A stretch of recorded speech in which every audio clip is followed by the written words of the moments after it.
कष्टाने वाढवलेला माझा पक्ष दुसऱ्या पक्षात विलीन करायला मी मूर्ख आहे का, असं बच्चू कडूंचं एक स्टेटमेंट मी आत्ताच वाचलं, नाही ऐकलं. आता पाहावं लागेल कोण मूर्ख आहे ते. अर्थात ते त्या पक्षाचे प्रमुख आहेत. त्यांचा निर्णय एका आमदारकीसाठी, याचा अर्थ तुम्ही विधानसभेला निवडून यायची तुमची क्षमता संपलेली आहे. हेच बच्चू कडू माननीय उद्धव ठाकरे यांच्या मंत्रिमंडळामध्ये मंत्री होते, त्यांना मंत्रिपद दिलं होतं. ठीक आहे, त्यांचा प्रश्न आहे. काँग्रेसचं विश्वासात घेतलं नाही, हर्षवर्धन सपकाळ म्हटलं आम्हालाही माहिती नव्हतं ते नाव पुढे येईल.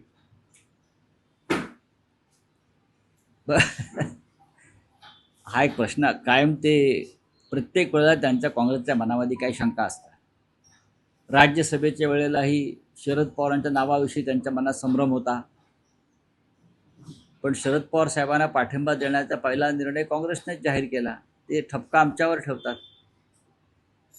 आता या राज्याचे माजी मुख्यमंत्री उद्धव ठाकरे हे निवृत्त झाल्यावर त्यांच्या जागी शिवसेनेनं अंबादास दानवे यांना उमेदवारी दिली.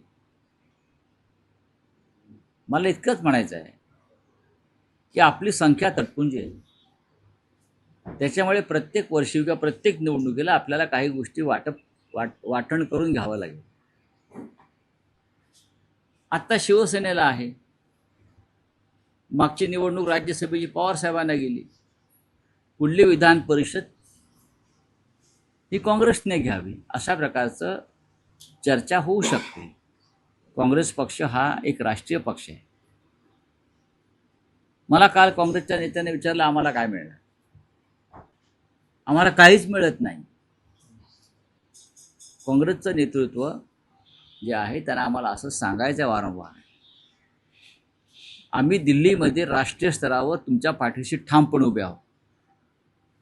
परवाच्या डिलिमिटेशनच्या बिलाला जो काँग्रेसचा विजय झाला, काँग्रेसच्या नेतृत्वाखाली, आणि मोदींचा पराभव झाला, त्याच्यामध्ये आमचे 9 खासदार तुमच्याबरोबर खांद्याला खांदा लावून लढत होते. 2029 साली जर संधी प्राप्त झाली आम्हाला,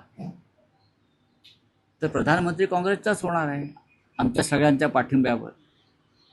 त्याच्यामुळे प्रादेशिक पक्ष राज्यातले हे अधिक मजबूत करणं आणि काँग्रेसच्या बरोबरीने उभं राहतील असं वातावरण निर्माण करणं, हे काँग्रेसच्या नेतृत्वाचं कर्तव्य असं मी मानतो. महाराष्ट्रात किंवा पश्चिम बंगालमध्ये, तामिळनाडूमध्ये प्रादेशिक पक्षांच्या हक्कावर तुम्ही डल्ला मारू नका. उद्धव ठाकरे यांच्या भाषेत मोठं विजन ठेवा. आम्हाला या देशाचं नेतृत्व परिवर्तन करायचं आहे आणि ते काँग्रेसच्या नेतृत्वाखाली करायचं आहे. काँग्रेसचा प्रधानमंत्री व्हावा अशी आमची सगळ्यांची भूमिका आहे. अशा वेळेला विधान परिषद एखाद्या राज्यातली किंवा अन्य काही पदांसाठी आपल्या मित्र पक्षांशी संघर्ष होऊ नये, ही आमची भूमिका आहे. ही राष्ट्रवादी काँग्रेस शरद पवार साहेबांची भूमिका आहे. कदाचित ती महाराष्ट्रातल्या नेत्यांची भूमिका असेल काँग्रेसच्या.